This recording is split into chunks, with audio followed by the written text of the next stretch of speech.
Bem, amigos, o presidente da Câmara, Rodrigo Maia, barrou, anulou, cancelou a CPI da UNE. Vocês sabem o que é a UNE?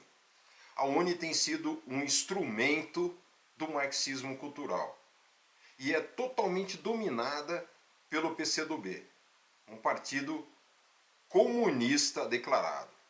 Agora, muito nos assusta o fato de Rodrigo Maia parar essa CPI a pedido do PCdoB. Por que ele se vergou ao PCdoB? Pois bem, nos corredores do Congresso nós encontramos a resposta. Ele havia feito um acordo com o PCdoB em troca de votos para sua eleição como presidente da Câmara dos Deputados. Simples, né? E contra os anseios do povo, ele simplesmente barrou por interesse próprio. Se vergou ao partido mais comunista do Brasil, em troca de votos. Manteve a decisão de Waldir Maranhão, o mais desmoralizado dali de dentro. A Câmara dos Deputados estava recuperando um pouco da sua imagem, da sua credibilidade, com a aprovação, através de Eduardo Cunha, do impeachment. A aprovação do julgamento do impeachment. E, no entanto, agora chega Rodrigo Maia, substituindo Waldir Maranhão, mas não substituiu sua decisão. Manteve a decisão de Waldir Maranhão, porque tem um acordo com o PCdoB. Pode um negócio desse? Pois bem, Rodrigo Maia, você deu um tiro no pé. Isso é suicídio político. Suicídio político. E nós não vamos dar sossego, não. As redes sociais, os movimentos em defesa do Brasil, os movimentos que estão aí combatendo o marxismo cultural, que você está colaborando com o marxismo cultural, dando a mão aos comunistas. E nós aqui estamos lutando, haja visto o crescimento do Escola Sem Partido, que vai de encontro com isso.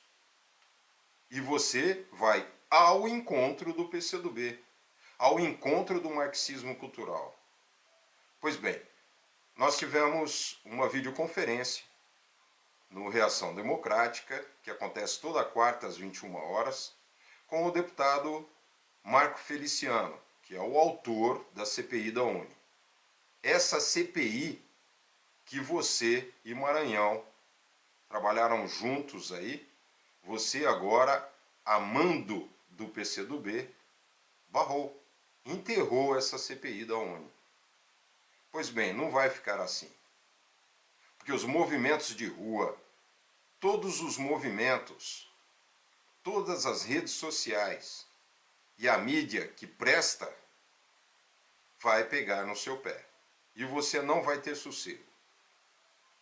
E essa sua curta estada como presidente da Câmara dos Deputados pode ser a sua última aventura política. Porque você errou. É descarado isso que foi feito. E nós não vamos admitir isso.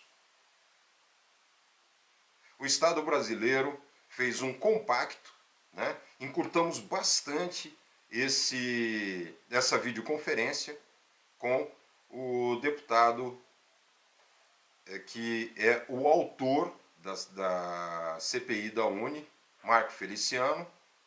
Então, nesse compacto agora, os nossos espectadores vão poder, os nossos seguidores, leitores, vão poder agora ver como é, né, uma explicação do que, o porquê dessa CPI da UNE. Nós estamos com a Escola Sem Partido, nós estamos apoiando. E o crescimento é vertiginoso. O PCdoB está no desespero por isso. E seria o fim, talvez até do partido, com toda certeza, o Ministério Público investigando o que vocês fizeram com os milhões e milhões e milhões da Uni. Porque não foi revertido em educação e cultura, não. Foi revertido em benefício próprio. Houve muitos desvios. Tem muita coisa obscura aí. E nós queremos saber. Vamos lá, então, para o compacto da videoconferência Reação Democrática, em que foi discutido o assunto CPI da ONU. E o deputado que está entrando com a CPI da ONU, Marco Feliciano. Muito boa noite, Marco Feliciano. Boa noite, meu chefe. Boa noite a todos os que estão aí assistindo esse hangout. Falar a estrutura da CPI, de onde ela veio. A palavra é toda sua, meu querido. Pois bem, a questão do Maranhão foi o seguinte, ele hoje é o presidente interino da casa. E está uma confusão, né? Porque nós não temos presidente de verdade. Temos ele, temos o Giacobo, temos o Eduardo Cunha que está suspenso, então ninguém sabe quem preside o quê.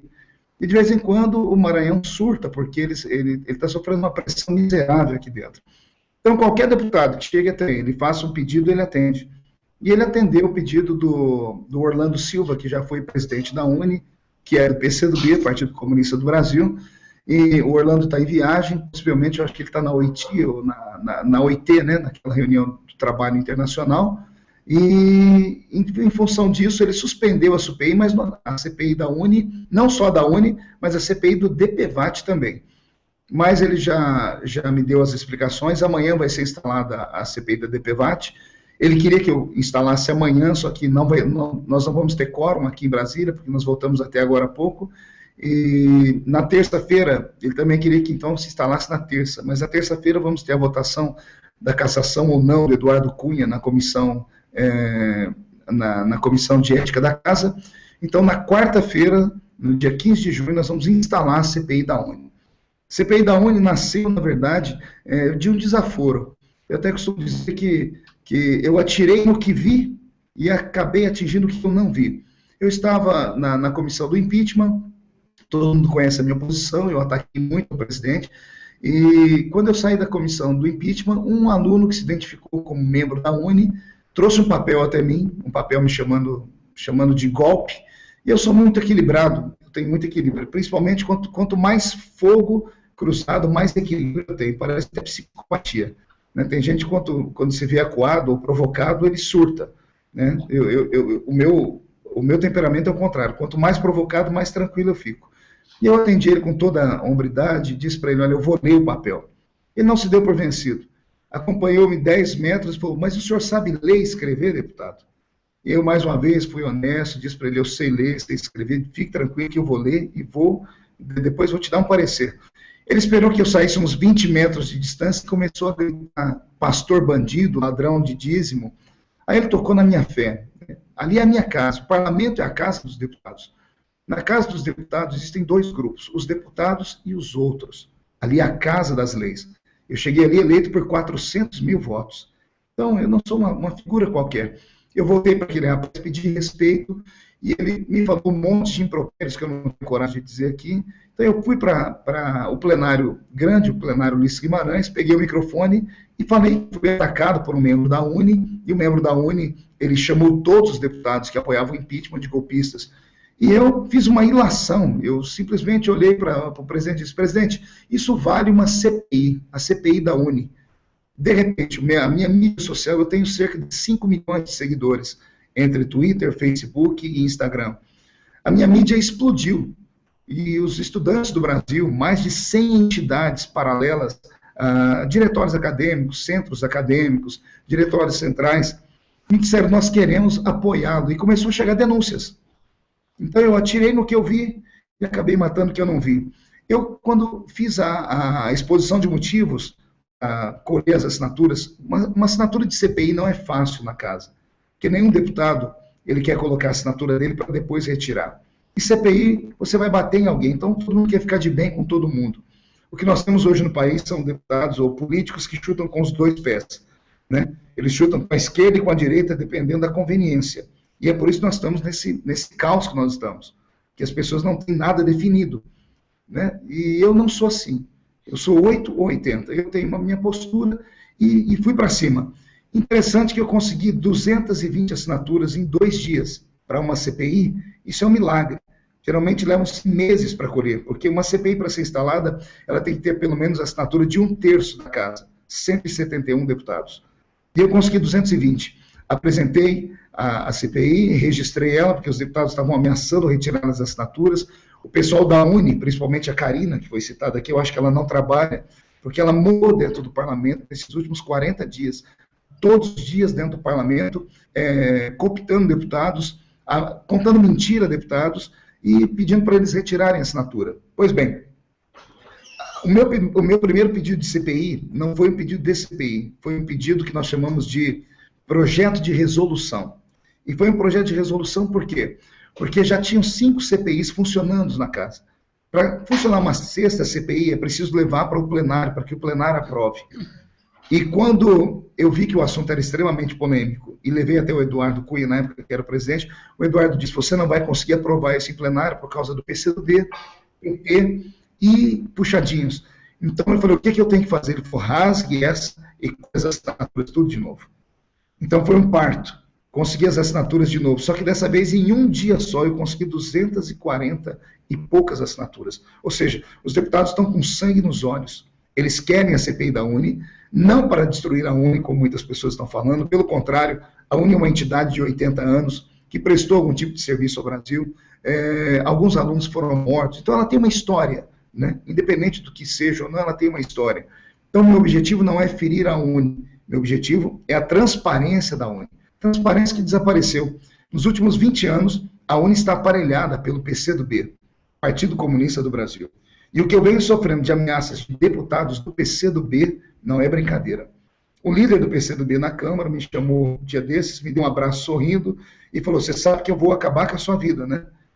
Mesmo em tom de brincadeira, eu perguntei, mas como? Eu vou colocar a moçada toda na porta da sua casa, na porta das suas igrejas. Aí eu sorri para ele e disse, você sabe com quem você está falando ou não? Eu falei, meu sobrenome é Feliciano. Eu enfrentei os ativistas gays, enfrentar maconheiros e outros mais, para mim é fichinha. E disse, vem quente que eu estou fervendo. Então a CPI já está pronta, nós temos hoje, conseguimos a maioria dentro da CPI, isso também não foi fácil, a UNE fez um trabalho de ponta, tem partidos da base governista, como por exemplo o PP, o PR e o PSB, Partido Socialista do Brasil. Esses 3 partidos são partidos da base do Michel Temer e são contra a CPI da UNE. Hoje, inclusive, eu imprimi um papel, levei para todos os líderes, entreguei na mão deles, do líder do PR, do PSB e do PP, mostrando o que a UNE vai fazer nos próximos dias. A UNE já está preparando, a partir do dia 10 de junho, uma manifestação em todas as universidades contra o governo de Michel Temer, mostrando ou acusando de golpe, né? Aí eu mostrei para esses 3 partidos, quando toca no Michel Temer, toca em vocês. Vocês têm ministério também, mas eu não sei como funciona a mente deles. Então a CPI está indo muito bem. Hoje eu apresentei como será composta a presidência. A presidência da CPI vai ficar com a Cristiane Brasil, que é filha do Roberto Jefferson. É uma mulher aguerrida, é uma mulher de coragem. Eu pensei em colocar uma mulher porque o discurso da Karina, a Karina é assim, eu assisti alguns debates dela, você apertou ela um pouquinho, ela vai chamar de machista, opressor e coisas mais. Eu quero ela falar isso para a Cristiane Brasil, né? Porque a Cristiane também quer ver a CPI funcionar. Então nós temos a Cristiane Brasil na presidência, a primeira vice-presidência vai ficar com Bruno Covas. Bruno Covas vem de família também, é um advogado, também já foi militante acadêmico, e ele também tem um monte de ressalvas acerca da UNE. A segunda vice-presidência vai ficar com Newton Cardoso Júnior, é um jovem do PMDB, muito aguerrido, e também pensa numa UNE melhor. Então essa é a composição. Eu vou ficar como relator do projeto, né? Eu segurei a relatoria para mim, porque senão os grandes partidos iam lutar pela relatoria. E os 2 partidos maiores da casa, o PSDB e o PMDB, que hoje compõem a base do governo, tem pessoas ali dentro que estão infiltradas. Por exemplo, o Pisciani, que hoje é ministro dos esportes, antes de sair fez questão de indicar só membros do PMDB contrários à CPI da Uni. Contrários. Eu surtei quando eu vi aquilo. São 8 membros, 4 titulares e 4 suplentes. Então eu tive que ir ao presidente Michel Temer, fui até o presidente, mostrei para ele o que estava acontecendo. Ele falou com o Baleia Rossi, que hoje é o atual líder do governo, líder do PMDB na casa, e o Baleia conseguiu trocar pelo menos 4 desses. Então ele deixou equilibrado, 4 contra e 4 a favor, né? O que mais eu posso informar acerca dessa história? Então, foi um parto. Eu tive que trabalhar muito, eu passei essas 2 semanas indo de líder em líder, principalmente os líderes da base, porque o que as pessoas, a dificuldade que eles têm, ninguém quer ninguém gritando na porta da sua casa. Ninguém quer ninguém falando, te oprimindo na rua, te chamando disso ou daquilo. Os políticos do Brasil, eles querem conforto. E o conforto leva ao que aconteceu conosco há poucos dias atrás. Então a CPI da Uni, ela vai passar a unha limpo, e pelo que eu estou percebendo, eu acredito que, como eu falei do PCdoB e outros partidos mais, nós não vamos atingir só a Uni, nós vamos atingir o Partido Comunista do Brasil. O Júlio falou aqui em 3 milhões por mês, as carteirinhas da Uni custam hoje R$ 32,90. Então você coloca aí, a Uni diz que tem 1 milhão de estudantes cadastrados, mas o Brasil tem 7 milhões e meio de estudantes. Então, eu quero primeiro um relatório de quantos estudantes são cadastrados de verdade. Se for 1 milhão, são 33 milhões de reais que eles recebem todo ano. Para quê? A questão do prédio da Uni é muito mais séria, porque o reembolso que o Brasil deu à Uni, em questão de indenização pelo prédio deles, que foi destruído na época do regime militar, foi com uma finalidade de construir aquele prédio. O dinheiro foi dado em 2010 por Lula, 30 milhões de reais depositado na conta da Uni. Tem documentos, tem vídeos, o Lula dizendo, a Uni agora é a entidade mais rica do Brasil. 30 milhões. Em 2011 entra Dilma. Dilma paga o restante, 14 milhões e 600 mil reais. 44,6 milhões de reais, para quê? Para construir o prédio que havia sido depedrado e queimado durante o regime militar. Só que passou-se 1 ano e meio depois desse dinheiro todo chegar na mão deles, e só estava o terreno vazio. A imprensa foi para cima deles, o Ministério Público foi para cima deles, alguém conseguiu arrancar o processo foi silenciado, e a Uni então começou a construir o prédio. Eu vou dar aqui para vocês um furo. O prédio está sendo construído agora pela W Torre. A W Torre é uma empresa que está na Lava Jato. Há indício que a W Torre tem a conexão com Palocci. Então, vocês imaginam o que nós vamos tirar de tudo isso. Isso eu estou falando apenas do prédio, que eu quero saber o que eles fizeram com esse dinheiro em 2 anos, que o dinheiro devia ficar na conta deles parado. Esse dinheiro só poderia ser sacado para construir o prédio. Parece que o dinheiro não foi construído não foi para a construção do prédio. Eu tive informações, e não sei se é real ou não, por isso a CPI nós vamos apurar, que foi feito um acordo com a W Torre. A W Torre usa o terreno da Uni, constrói o prédio, dá para eles algumas salas e o restante fica para a W Torre. Né? Se isso foi verdade, nós já temos um crime gigantesco aí, porque o dinheiro foi dado a eles em indenização para construir aquele prédio da Uni. A Uni não é uma empresa comercial, a Uni é uma entidade que representa estudantes. Alguém se locupletou de 44 milhões de reais. Eu quero saber o que foi feito com esse dinheiro, como foi feito e para onde foi. Segundo, nós temos a questão das carteirinhas que eu disse e os convênios. De 2001 até agora, e eu não vou poder fazer isso de 2001, mas sim de 2006 para cá, nós temos pelo menos 18 convênios da Uni com vários ministérios do nosso país. O principal é o Ministério da Cultura. E aí você começa a entender o chororô dos artistas, dessa molecada. Foram 7 milhões só do Ministério da Cultura. Então, o maior volume veio do Ministério da Cultura. Então, imagine, o Ministério da Cultura, o Ministério da Cultura foram 6 milhões de reais. E todas as vezes que a Uni vai prestar, o Tribunal de Contas rejeita. Então, já tem uma reunião marcada com o Tribunal de Contas da União, com aqueles que fizeram essa auditoria. Quero saber por que a Uni não conseguiu provar. Se há fraude, nós vamos para cima. Alguém vai ter que ser punido por isso. E depois disso, também chegou até nós informações, denúncias, precisamos apurar, de que a Uni abastece o PCdoB de alguma forma.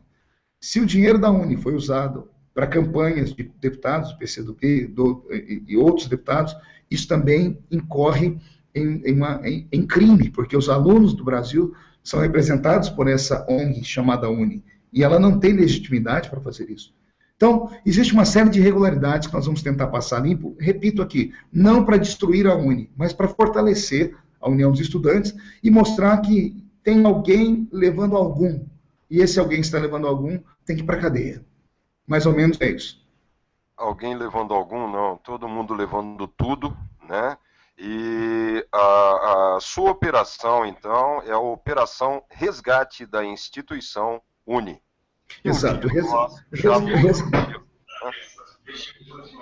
Exatamente. É resgatar a UNE, resgatar a imagem dela, descobrir o que está acontecendo. Eu já ouvi até um grupo falando que não há como resgatar a UNE, porque a UNE não representa ninguém.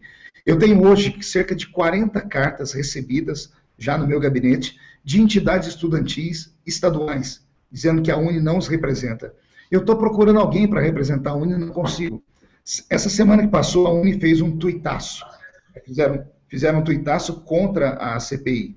Resultado, nós informamos o pessoal pela mídia social e os alunos que são contra a UNE fizeram um tuitaço na mesma hora. O tuitaço dos nossos alunos, que são pessoas voluntárias, ficou nos top trends, ou seja, explodiu em número de pessoas. E o meu pessoal teve acesso aos IPs da UNE. Todos eles eram robozinhos, a maioria. As votações da UNE veio de 3 lugares, do exterior, de Recife e de mais uma cidade aqui e de Brasília. Ou seja, até mesmo a UNE usa o mesmo dispositivo que usa o governo, né? Através de robozinhos para destruir a imagem das pessoas, etc. E tal. A estrutura é a mesma. Hoje, Feliciano, antes de eu passar aí para a Rai, para o general, eu queria saber, assim, a primeira foto que você tirou desse quadro todo, né? É lógico que não está tudo apurado ainda, mas quantos milhões nessa primeira tomada, assim, que você imaginou, assim, que você já viu? Porque eu sei que existe uma investigação brava em cima disso. Você veja só, em 10 anos, no mínimo, R$1 bilhão. R$1 bilhão, entre carteirinhas, entre dinheiros, entre esses convênios feitos. Eu quero descobrir se eles têm convênios privados. Então, é muito dinheiro para uma entidade que não faz nada, né? Uma entidade que, por exemplo, deveriam ter feito, quando o governo cortou o dinheiro do Pronatec, cortou o dinheiro do ProUni, a UNE não se pronunciou. E se pronunciou, foram 2 linhas no jornal. Mas ela vive gritando aqui dentro contra o impeachment. Então, tem alguma coisa estranha. Eu quero apurar isso. Então, é muito dinheiro. Eu quero saber quem é que ficou com toda essa dinheiro. Porque se foram meninos da UNE, eles vão ser punidos. Mas e se isso tem sido usado para abastecer partido político? Isso pode ser uma nova Petrobras, um petrolão. Então, eu acho que a pressão que eu estou sofrendo do PCdoB, a pressão que eu estou sofrendo do PT, é para proteger essas pessoas que fizeram da UNE uma forma de ganhar dinheiro muito fácil. É simples, faça aí uma conta rápida. 30 milhões, se for 1 milhão, nós estamos falando em 1 milhão de carteirinhas, mas tem 7,5 milhões de estudantes. E se, por exemplo, 4 milhões de estudantes tiverem a carteirinha? São 120 milhões por ano. Aí, nos últimos 10 anos, 1 bilhão e 200 milhões de reais. Então, eu quero saber o que é o certo, quero saber onde é que esse dinheiro foi aplicado, e eu quero entender a UNE, quero entender como funciona a administração da UNE. É uma técnica da agressividade do discurso para intimidar o adversário, é o que sempre foi a técnica utilizada pela esquerda radical. E é chegado o momento, em julho, jovens como o Júlio, não adianta eu ir lá discutir, porque eu sou um velho, mas esse menino, Júlio, com as suas posições, com as suas convicções, com a sua certeza, vai mudar tudo isso. E com a sua ajuda, nós temos certeza que chegaremos a bom termo. Meus cumprimentos. Conte comigo. Obrigado, general. Queria mandar um abraço aqui pro pessoal. Costumo dizer que o impeachment, além de todo o bem que fez para a nossa política, teve um aspecto muito positivo que pouca gente fala. fez com que inúmeras pessoas bem intencionadas se conhecessem e se unissem. Não é à toa que eu conheci todos vocês, por causa de toda essa agitação política. E esse grupo CPI da UNE, eu apoio a CPI da UNE como um fato histórico, uniu muitos jovens, vem unindo muitos jovens e vai unir muito mais. Agora nós temos um fato concreto para ir para frente de universidades, para palestrar em universidades, para debater com universitários e mostrar que é possível, sim, fazer movimento estudantil de uma forma diferente, que não é a forma da esquerda revolucionária, como disse o general, não é essa forma de populismo, não é essa forma de mentira, porque... Feliciano, fala um pouquinho mais dessa CPI para a gente, da estrutura, quais as dificuldades, né? Principalmente as dificuldades, para que a gente possa trabalhar em cima disso. Né? E vocês já começam a enfrentar, além de ameaça, PCdoB é aquilo lá mesmo, mas assim, as grandes dificuldades, os desafios da CPI, quais são os maiores desafios dessa CPI? Certo. Uma CPI, é uma comissão parlamentar de inquérito, ela é muito séria, ela é respeitada, ela tem poderes, só que tudo é feito dentro de um colegiado. Né, os membros da CPI são eles que determinam o segmento da CPI. A instalação já não vai ser tão fácil, porque eu preciso de um deputado para presidir. Geralmente, o deputado que preside é o deputado mais antigo e que tem o maior número de mandatos dentro da estrutura da CPI. Então, eu já começo por aí, porque o deputado mais antigo e que tem o maior número de mandatos é Marcelo Castro, que foi ministro da Saúde do governo Dilma. E o Marcelo está dentro da CPI, a estrutura toda ali. Hoje eu falei com o líder dele, ele disse que ele não vai me dar trabalho, assim eu espero. Né? Porque primeiro nós temos que votar a chapa. E para votar a chapa nós temos que ter maioria absoluta dos votos. Eu fiz um apanhado, hoje nós temos cerca de 19 deputados que são a favor da CPI e 11 contra. Então nós vamos ter uma pequena queda de braço na instalação da CPI, na próxima quarta-feira. Uma vez acontecendo isso, na próxima reunião, a CPI sendo instalada, eu tenho que apresentar um programa de trabalho, né? Nós vamos votar a estrutura de trabalho, como vai ser o projeto, né? A forma como nós vamos agir, e também nós temos a questão dos procedimentos regimentais. Os procedimentos regimentais nós não podemos burlar nenhum tipo deles. O regimento vai ter que ser usado ipsis literis, porque qualquer coisa pode ser judicializado.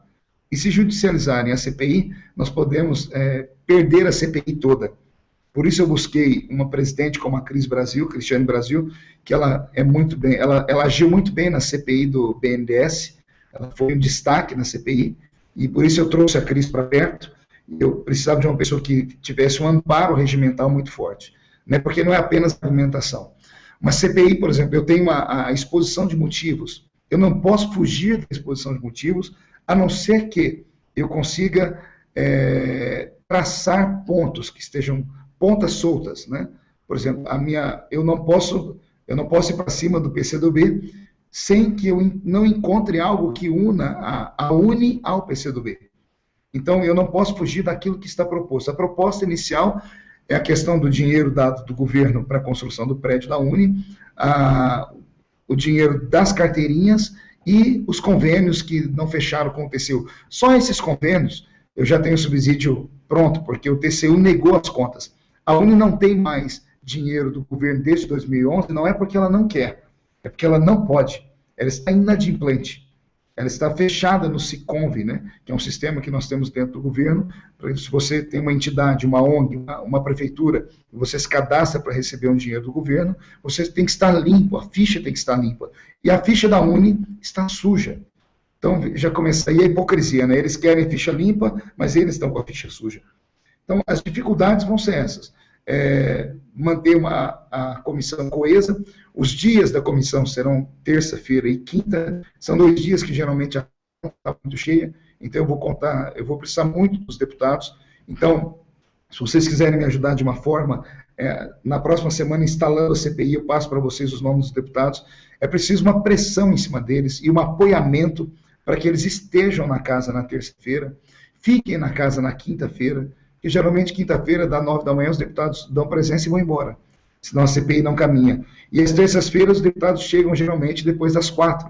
E a CPI não tem como instalar ela na quarta-feira, porque a quarta-feira tem centenas de comissões funcionando e subcomissões. Então, a dificuldade vai ser grande, mas eu acredito que, como a CPI vai ter muita mídia, o deputado gosta de mídia, eu acho que nós vamos ter um quórum legal. Se não tiver um quórum legal, a turma do outro lado vai engolir a CPI. Então, as dificuldades que nós temos são essas, são dificuldades humanas, o conhecimento do regimento e o apoiamento das pessoas. Acredito que a UNE vai fazer um enfrentamento, vão vir com os alunos deles para tentar fazer aquilo que eles sabem fazer, né? Arruaça. E acredito que os deputados de esquerda, PT, PCdoB, PSOL, eles devem querer tumultuar a sessão, né? Geralmente eles fazem isso, vão tumultuar a sessão, e no tumulto da sessão é que eu preciso do equilíbrio da presidenta, tá amarrado, que presidenta. Eles fazem uma lavagem cerebral na cabeça da gente. A presidente Cristiane Brasil, ela vai precisar de um equilíbrio, de estrutura emocional. Eu aguento bancada, não tenho dificuldade nenhuma com isso, já passei por isso antes, eu e minha família, então nós sabemos como enfrentá-los, e só estou enfrentando de novo porque eu sei qual é o prêmio que nós temos lá na frente, né? Eu sofri tudo aquilo em 2013, todo mundo querendo que eu renunciasse, permaneci firme e voltei para casa com o dobro de votos, sem gastar um centavo. Então, o povo ama deputado que tem posicionamento, não importa qual seja ele, né? Então, as dificuldades serão essas. Certo? General, eu tive acesso, eu fui estudar um pouquinho sobre o regime militar e a UNE, e o que a UNE diz é que o regime militar incendiou o prédio deles, né? Ou seja, ficou com raiva deles e incendiou o prédio. Só que eu tive acesso a um militar da época, ele pediu até, inclusive, para não citar o nome dele, ele disse que não foi isso. Quando chegaram lá para pegar os documentos, para saber quem eram os traidores da pátria, os comunistas, o próprio pessoal da UNE incendiou e queimaram os documentos. O senhor confirma isso? O senhor tem conhecimento disso?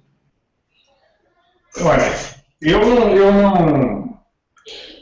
Dizer, todos os fatos têm várias versões. A versão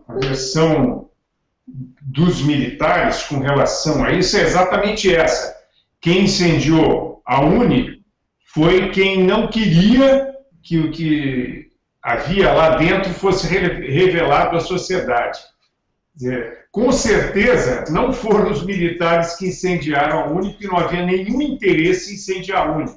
Isso é uma questão, qualquer ação militar, ela, por mais intempestiva que seja, pela própria formação que nós temos, ela tem que ter um objetivo e uma consequência. Qual era a vantagem de incendiar a UNE? Desalojar os estudantes? Não precisava incendiar a UNE naquela época, não precisava incendiar a UNE para desalojar estudante. Então, incendiar a UNE era uma ação sem lógica para os interesses do regime. Então, certamente que a causa do incêndio da UNE não foi do lado militar. Isso não tem lógica. Incendiar a UNE por quê? Se podia se desalojar a UNE, esvaziar o prédio e não deixar mais que se utilizasse o prédio, de uma forma simplesmente pela ocupação do prédio. Porque o poder, havia poder para isso, condições para isso, capacidade para isso. Então, não tem lógica dizer que os militares incendiaram a UNE porque não tinha necessidade de fazer isso, né? Então, eu não tenho, vamos dizer, esse testemunho não é um testemunho documental, factual, etc. Não, é um testemunho lógico. A lógica diz que não precisava ter tomado esse tipo de atitude. Então, quem incendiou a UNE, pela lógica, foi quem queria esconder o que havia dentro da UNE. Agora, eu acho que o senhor tem que tomar muito cuidado, porque, de repente, a UNE vai ser incendiada novamente. O prédio não está pronto ainda. Ou vai incendiar a UNE novamente. Eles até como culpado, como alguém que mandou incendiar a Uni. Não, uma coisa é certa, que o Feliciano já está incendiando a Uni, está. Hoje eu tive uma reunião com o secretário da CPI, que é acostumado com CPIs, e ele disse que uma das grandes dificuldades das CPIs são essa, a convocação de pessoas e elas usarem o direito de silêncio, né, como aconteceu no caso da CPI da Petrobras. Nós não conseguíamos indagar ninguém, porque a gente indagava e eles usavam, reservam o direito de ficar em silêncio. E o segundo é pedir documentos e as pessoas esconderem. Ou nesse momento mesmo, se houver algum documento que prejudique, eles já devem estar dando fim a esses documentos. Então nós vamos ter que fazer um trabalho de pente fino, contar com sabedoria, inteligência, um grupo muito bem preparado, porque vai dar barulho, vai dar barulho. De qualquer forma, deputado, de qualquer forma, o resultado desse trabalho vai ser o mais importante que eu vejo nessa CPI. Não vejo nem como a necessidade de punir os responsáveis, mas é deixar no ar, deixar para a sociedade, deixar para a lógica da sociedade o entendimento de que a Uni tem sido usada ideologicamente pela esquerda, né, e que ela, vamos dizer, usada de todas as formas, inclusive e particularmente no aspecto financeiro, né, de pegar recurso público para um partido político, etc. Mesmo que isso não fique provado, a sociedade vai entender que tem lógica nisso. E a Uni vai ter que se dobrar a essa evidência, e aí pessoas como o grupo liderado pelo Júlio terão o seu trabalho facilitado para assumir a Uni e depois, estando lá dentro da Uni, poder descobrir todas essas falcatruas. Eu até tenho um pensamento, Júlio está aí, queria falar uma coisa, eu tenho até um pensamento. Eu acho que dentro do Brasil não poderíamos ter só uma organização estudantil. E quando você tem uma só, você não tem uma outra opção, né? E tudo que é unanimidade é burra. Eu acho que deveria ter, a Uni deveria ter a União Brasileira dos Estudantes, deveriam ter outras entidades que pudessem repartir a carga entre si. Então, a Uni se transformou quase que em uma entidade divina, né? Intocável. Ninguém até hoje pode tocar na caixinha de Pandora da Uni. Eu estou tentando tocar, já estão acusando a minha igreja, ameaças e coisas mais. O que é que eles têm para esconder? A pergunta é só essa, o que querem esconder? Mas é por aí. Alô? Vamos para cima. Eu vou começar a usar em todo evento, em toda palestra, inclusive na abertura da CPI da Uni, a camisa da Uni. Por quê? De duas uma. Ou a Uni me representa e eu posso usar a camisa da Uni, não existe isso de só o PCdoB poder usar a camisa da Uni, ou a Uni não me representa e eu tiro a camisa. Mas se eles me mandarem tirar a camisa, fica claro que eles não têm o direito de me representar. Então, fique claro, vamos resgatar os nossos símbolos, vamos resgatar as nossas bandeiras. A bandeira da Uni não é uma bandeira do PCdoB e nosso esforço vai ser nesse sentido. Os jovens, outras lideranças estudantis, para nós começarmos a ocupar os espaços das universidades, através do diálogo, através de debates, porque aí os estudantes vão perceber que não é só a extrema esquerda que faz movimento estudantil. E quando eles verem que não é só a extrema esquerda, eles vão se sentir parte também do processo e vão ver que eles podem também ser integrados e participar ativamente. É isso que eu quero trazê-los para esse processo e fazer com que eles enxerguem a importância disso. Então é isso. Maravilha. Júlio, antes de você sair, eu quero falar só uma coisa. Oi, Rai. Você não representa só os jovens, você representa a nós também. Tá? Eu tenho orgulho Obrigado. de você e peço a Deus que te abençoe. Tá? E que realmente eu sei que através de você, esse país vai passar por uma grande mudança para o futuro, porque para ter esse futuro que nós queremos, realmente, e você faz parte dele. E eu te admiro demais, viu, menino? Obrigado. Só é possível com vocês e com as pessoas que apoiam. Nenhuma mudança é possível sozinho. Nenhuma andorinha faz verão. Eu tenho ciência disso. E eu cheguei até onde eu cheguei e hoje eu escrevi um texto sobre isso. Eu só cheguei onde eu cheguei até hoje por um motivo muito claro. Muitas pessoas pararam para me ouvir. Muitas pessoas pararam para ouvir o que eu tinha para falar. E graças a essas pessoas eu cheguei até aqui. Pessoas que me apoiaram, como vocês. Mas, de qualquer forma, nós vamos dar um grande número de apoio à CPI. E vamos aí, nós estamos juntos e misturados aí, como você disse. Tá bom? Muito obrigado. De tudo que nós já temos de bom, que nós vamos evoluir e aperfeiçoar. Nós não podemos... Essa ideia de transformação, a transformação é o que tem que ser feito na Uni. Jogar fora tudo que tem e começar de novo, infelizmente. Infelizmente. Porque o que tem não presta. Então, o conservadorismo, ele parte do princípio de que nós evoluímos e temos princípios. Os nossos princípios são os princípios que modularam a evolução da nacionalidade brasileira. Princípios cristãos, judaico-cristãos. E é em cima disso que nós vamos evoluir. É em cima disso que pessoas como o nosso deputado vão fazer o país evoluir. E, deputado, a minha palavra final é que o senhor, como outros que já estiveram aqui, me representa e pode contar comigo sempre que precisar. Eu desejo, encerrando a minha participação, agradecer a oportunidade de dizer o que eu penso, de ouvir o que eu gosto de ouvir e de contribuir de alguma forma para essa evolução que eu julgo que é fundamental. Não é fundamental, é essencial. Sem ela, não vai ser transformando o Brasil, que o Brasil vai ser grande, vai ser maravilhoso como nós queremos que ele seja. O Brasil tem que evoluir em cima dos seus princípios, da maneira como ele foi criado, da maneira como ele tem evoluído até agora. Muito obrigado, Celso. Muito obrigado, general, pelas palavras tão bondosas. A Rai, Deus abençoe vocês. Estão nas minhas orações a partir de hoje. Nós perdemos uma geração inteira. Eu vejo com o nascimento de um Júlio o ressurgimento de uma geração que pode ser o antídoto para o veneno plantado no nosso país. Deus abençoe vocês, conte sempre comigo. Também estou aqui com um pouquinho de sono, amanhã cedinho tem que acordar. Obrigado, Brasil. Um grande beijo em cada coração. Fiquem com Deus e até sempre.